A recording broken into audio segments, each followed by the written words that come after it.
Hey guys, Kurt and I are going to do another video together, especially because, well, I just have to tell you a happy ending. About a month ago, we did a video on Save the Lugers from Canada.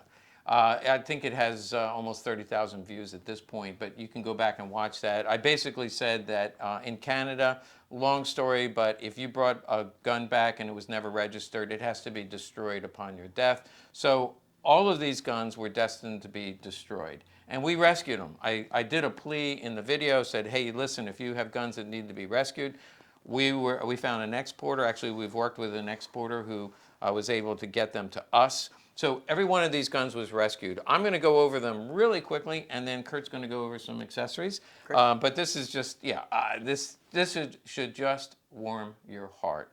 Much like that shivering dog in the video. Here's what the best of the best. All of these are tagged, by the way, because on the import we have to register this through ATF. This is a mint condition 1938. That would be S42 is the factory code for Mauser. When you look at a mint gun, you always want to check the straps because that's the first thing to go. These straps are near perfect. The serial number is matching. So we have a matching serial number to this gun. And again, this gun was destined to be melted in a furnace, but instead it's here in the United States. And I'll either keep this one or, seems a little mercenary, doesn't it? I'll probably offer it on the site when I get back from vacation. Here's the next one, a P38. This is a AC-41. Now, it's not the prettiest gun in the bunch, but it's pretty rare in that it's a first variation. Look at the serial number, 554. First variation. The grips will be waffen-proofed and probably numbered to the gun. I'll check that out later. And then it has an AC here, an additional AC here, and then there's one on the barrel as well. That only happened in the first variation, which was no suffix, and I think some of the A's. It does not have a matching magazine, but you can see the condition is not perfect, but still saved from the blast furnace. I say that, by the way, I have no idea how they destroy them. Maybe they just take a big tank and run over them all, but they would have been destroyed. Next we have a 1939 42 code. Now remember, 38 was S42. When you buy my book when it comes out, I'll explain that it went from S42 to 42 midway through 39. So 39 will have an S42 and also just the 42. Again, that's not a date, that's the factory code. You can see the condition of this gun is also very nice and definitely worth saving. And once again, the magazine is matching. What a beautiful part of history that was saved from destruction. Let's keep going. Another Luger. Now these are really historical because it goes back to all the way over 100 years old. 1917. Just imagine politicians thinking some good comes out of destroying this. But this is from 1917, all matching except for the magazine. Magazine will be wood bottom, by the way. And this was made by DWM. These are the military proofs. This is a World War I, even earlier, 1912. And this one is an Erfurt. The bluing on this is a little better than the last one. Now this is kind of cool because 1912, they didn't put a hold open in them, but then later they requested the hold open. You may not even be able to see it, but I've mentioned before, right here, they put a pin in it and added a hold open. It also is proofed right underneath that to mean that it went back to the factory and was factory installed hold open. Also, 1912 is early enough that it has no stock lug. If you look at the other ones, all the military guns will have a stock lug, but in 1911 and 12, they did not have a stock lug, making this a rare variation. Again, saved from destruction. These are all in 9mm, by the way. Let's do another P38.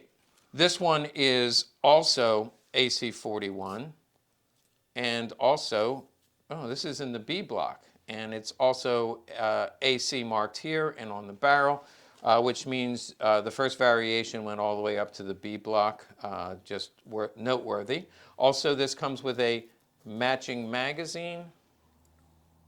condition is not mint, but it's a nice gun and definitely worth saving. Now this one will not have numbered grips because they stopped doing that earlier, but it will be Waffen stamped.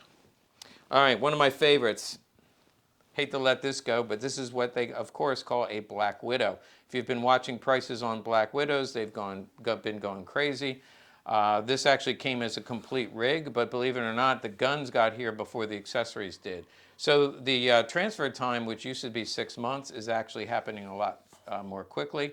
This is BYF marked, which again is the factory code, and it's 1941.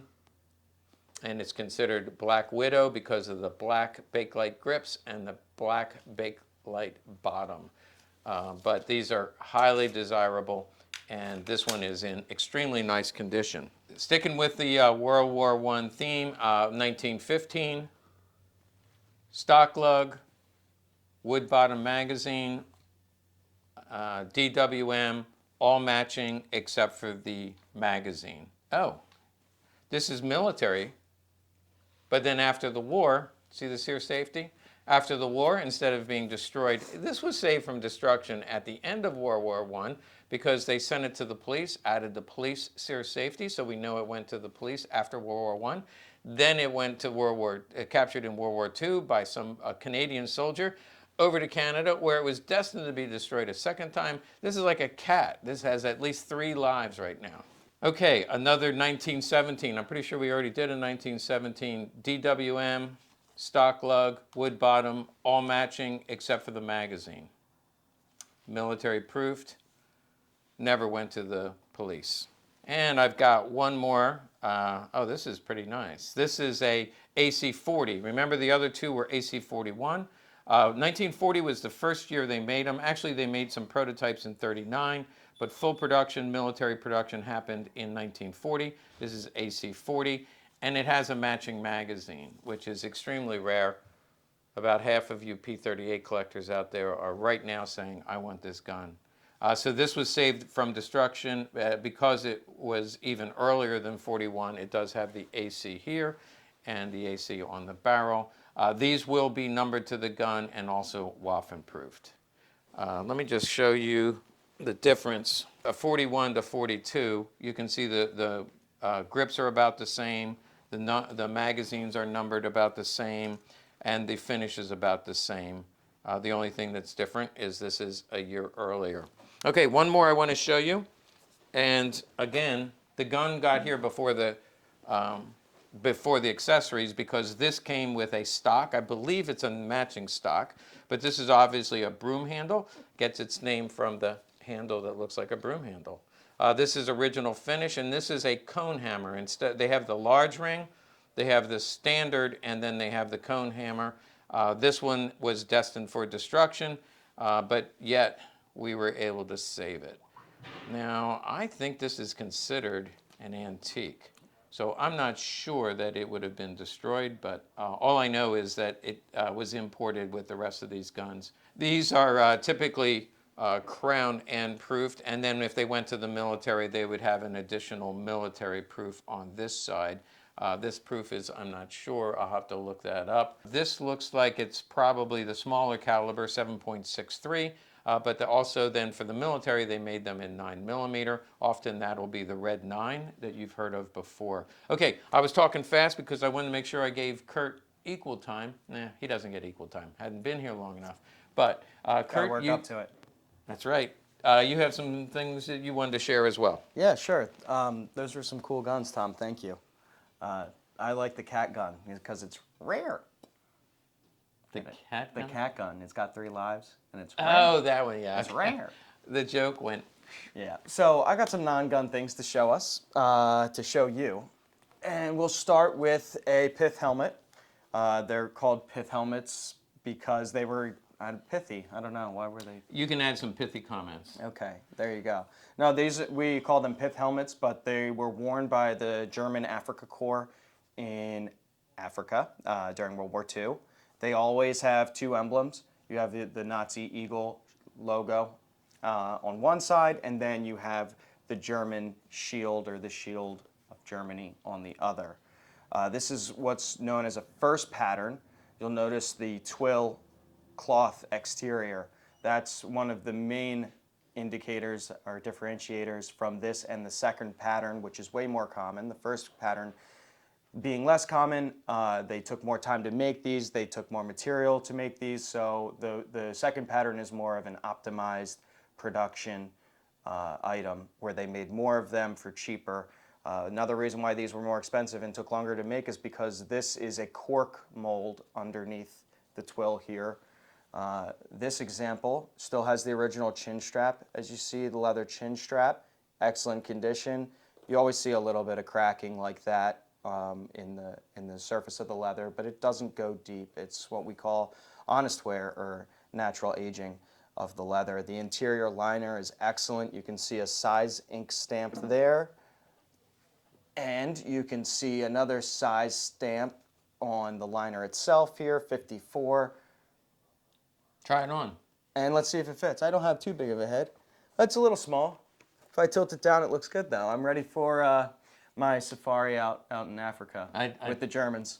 Yeah, I think they'd probably kick you out with a swastika on it. But anyways, so there's your pith helmet. Next up, I have a salesman brochure. This is not the nicest example. You can see there's a little bit of a tear at the bottom there. Someone hole punched it to put in their binder, maybe for display at some point. But this is a really cool piece of history. It's what the German salesman would walk around, maybe door to door, probably, and try to sell you a nice commercial PP or PPK. Remember, a lot of the PPs and PPKs that were being made, even during the war, were sold commercially. So here you have your pamphlet. It's really beautifully designed. You open up the holster. You see the hand. He's reaching in his holster. He's got his gun. Yeah, it really opens up. It's all written in German here, probably highlighting the features, the mechanism, the loading and the firing of the pistol. And it folds out even further still. That's Crown Inn proof, by the way. So it's pre-war. Pre-1940, yeah. So then it opens up even more. We turn it again. There's the PP, and there's the PPK. You guys can probably notice that just from the grip. And yeah, it shows examples of how they're used and how they're relied upon by people, mountaineers, as well as police officers and other. Pretty cool. He captured somebody here. He's got his hands up. Yeah, or he's under arrest. Oh, you can see he's got a dagger there. That's one of those police bayonets. Yeah, police bayonet. The dress bayonets that we sell. Very cool. Yeah, it's just a cool piece of history. Like I said, not the nicest example, but just a really cool item to stop and take a closer look at. Finally, I got one more small item. It truly is small. It truly is small. So you think, what's this toy? This isn't worth anything. Actually, it's worth something because it's an original World War II children's helmet. Just like American kids, in the backyard, I used to always play Army Man until my mom called me in for dinner. And I dress up like an Army Man and play with my soldiers. So where the German kids were doing this during World War II. They're heroes in the German Army. They would dress up as them. You can see this is a double decal here helmet for the Nazi army, and a child would wear this as to play fight and to dress up. So not a whole lot of these in circulation. It's kind of crudely bent metal, but the decals are spot on, high quality. And a lot of the paint is intact on this example, so this is a really nice example. This is the first one that we've had come through the office here. I've seen them out at trade shows. I know that they're desirable. They're a cool piece of history. Kind of humanizes the enemy a little bit. Now that one you can't try on. No. You want to just sit on the top of your head. My days of playing Army Man are over. Hey, I have another gun to cover, not from Canada, but then also you're going to show us some armor. So so don't go away. You will try on that armor, and we'll talk to you about a special upcoming video. But let me do this gun next. Okay, as promised in the last video, I said I'm going to tell you about this gun, which is a veteran bringback. And actually, it was brought back by William Fager. Now, he was in the 90th Infantry Division. And as soon as you hear 90th Infantry Division, Some of the bells go off, ding, ding, ding, ding. That was actually part of Patton's army, but more importantly, that was the division that took over the Walther factory in April of 1945. So we know the 90th Infantry Division, he was in the factory at the end of the war, did not pick this up then. May have picked up other souvenirs, I don't know. But they were, as soon as they took over the factory, they were only there for about 2 days, and then they were moved on further south and east. And he said that this was picked up when the 11th Panzer Division surrendered in May of 1945. Now, I believe that happened in Czechoslovakia, right across the border. But this is a Walther PP, and he said this was handed to him by a German officer who surrendered with the 11th Panzer Division. I'm not saying that this was the commander-in-chief, but the 11th Panzer Division is a storied unit in that it participated in a lot of famous battles. Let's take a look at the gun itself. It's a Walther PP. It is not Waffen stamped, so therefore it was probably a private purchase by an officer. It's in remarkable condition, and it was made in about 1940. It came with this pebble grain holster, and I'll have Kurt look at that a little bit because it's a bit unusual. You can comment about some of that. Yeah, the shoulder holsters are definitely uncommon. It's odd to see that you have kind of a pattern here, the dimple pattern we'll call it, and then a smooth pattern here. They both feel to be aluminum, and it's in excellent condition. Like I said, the shoulder holsters are rare. I think officers are generally what we thought carried the shoulder holsters. I'm trying to angle this so Randy can see. Each one of the clips is RZM stamped. That's a little unusual as well. I don't know if this was repaired at some point or what to make of this. Honestly, this is my first look at the item, so I would take a closer look though because it's a little suspect. I would take a closer look though because it's a little suspect to have two different RZM stamps and codes. In fact, you have Assman and OLC, two different makers on two different clips of the same shoulder strap. Right. That's a little bit of a red flag. I would want to take a closer look. At the very least, it entices me to take a closer look at the authenticity of the markings and the stamps. But it's it's very possible that someone repaired and replaced one of the clips. So correct. Now, this was a tanker. Panzer Division obviously was a tanker, and tankers would wear these. Also, this looks older than the strap itself. So to Kurt's point, this may have been pieced together by the officer, meaning he bought this in 1940, but this is probably a much later holster, and maybe he parted it together. So we just don't know. It's also possible a collector added this later. But it does make sense that a Panzer officer would have a shoulder strap PP, and this would be his carry sidearm. Now, a little bit about the 11th Panzer Division. The 11th Panzer Division was put together in 1940, and their first assignment was the Eastern Front. So they were part of that juggernaut that went across Russia, and they were involved in the Battle of Moscow. So they came right to the gates of Moscow, but then withdrew and went further south. Later on, they were involved in the Battle of Stalingrad. They were part of the troops that had Stalingrad surrounded. But then, if you know the history there, the Russians surrounded them and closed them in a pocket, and they all surrendered. Not all of them, because the 11th Panzer Division was able to skedaddle out of there. They then did what they call firewalls or firefights, which means as the Russians were advancing, wherever there was a breakout in the German line, so the Russians break out here, the 11th Panzer Division would go and plug the hole. And as soon as that was done, they would break out over here. The 11th Panzer Division would scoot around and plug the hole. So they were part of the retreat all the way back to Germany. But then in 1944, you remember the Battle of the Bulge. The 11th Panzer Division was involved in the Battle of the Bulge. Again, each one of those battles, they were pushed back.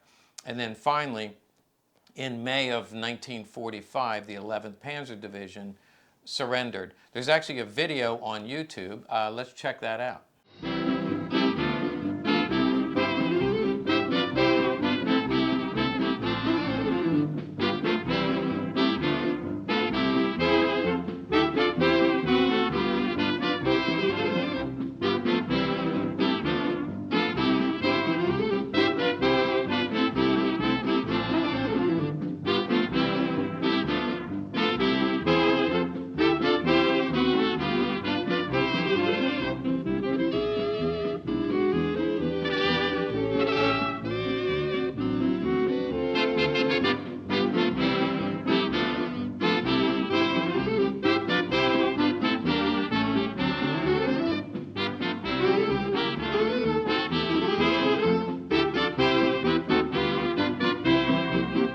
So what's incredible about this assembly, you actually see William Fager here. Here he's in his Speedo, enjoying a day at the beach. Here he is examining and sitting in a downed Messerschmitt 109. But if you look at these pictures, particularly this one with the car, obviously the white flag over top of the hood was indication of surrender, and you can see that in the movie. So these were pictures taken by his unit or somebody in his unit. The back of these pictures are marked Kodak. So I'm not saying he personally took these pictures, but he may have. But this is historically accurate, the surrender of the 11th Panzer Division. One picture, other than the one of his bathing suit, it's got to be my all-time favorite. Just joking, guys. But these two pictures are remarkable. It tells me that William went back to Germany, and this one now is HP printed, so Hewlett-Packard. On the back of this picture, he has Kurtzig, and that's in Czechoslovakia. He also has a map here where he has it circled. This is where the pistol was surrendered to him.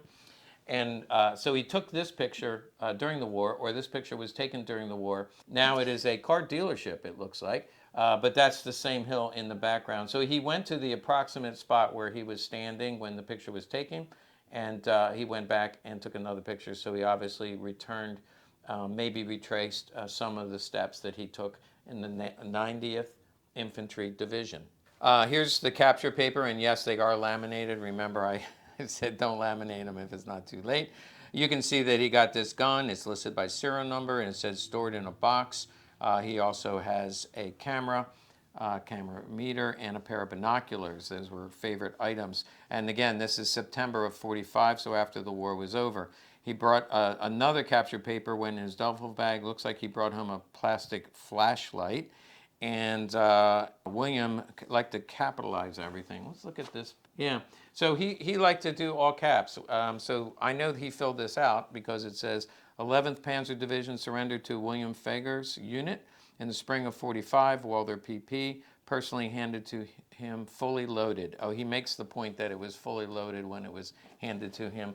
We try to avoid that here at Legacy Collectibles. This is a sketch of the surrender, the officer surrendering, and then the defiant American standing behind him. I don't know how historically accurate that is, but I thought that was all part of what he gathered. There's the map of Czechoslovakia. He has circled a few places where they stopped, and he probably went back and revisited. Oh, he mentioned Zella, again, all capital, so I assume he wrote this. But he talked about going to the Walther factory, and then this was typewritten. On May 4th, 1945, the 11th Panzer Division of the German Army surrendered to the 90th Infantry Division of the United States, Third Army, which was led by the famous General George Patton. This surrender was in the vicinity of something Czechoslovakia, approximately 21 kilometers from Firth. My uncle, William Fager, was attached to the 359th Infantry Regiment of said 90th Division and was present at the surrender. The pistol was handed to my uncle fully loaded and safety off at the time by a German surrendering with an 11th Panzer unit. My uncle kept the gun and returned to Buffalo, New York area with it after he was honorably discharged from the Army in November of 1945. I subsequently became the owner after the death by cancer of my uncle in January of 1986. In addition to the above, the units from the 90th Infantry Division liberated the Walther factory located in Zella, Germany in April, which I've already mentioned. This is the same factory that produced the weapon. It is my heartfelt desire that this information never be separated from the weapon, so that the history of this pistol is not forgotten and the sacrifice of my uncle along with his fellow soldiers will not be in vain. I couldn't agree more, and that's what we're about, saving history, saving guns like this.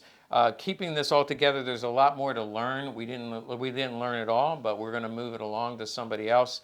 But just a remarkable assembly. And to those who served, to their families, thank you so much for your sacrifices, your service, including the Vietnam veterans and Gulf War veterans. We say that almost every time we do a capture gun, but it bears repeating. Now, we're going to have a little fun because we got some armor from World War I. Now, you didn't know they wore armor, but they actually did. Kurt, you want to tell us a little bit about this? Thanks for carrying it for me. It's not light. This thing is like 30 pounds, maybe 40 pounds. And it's what is this, iron?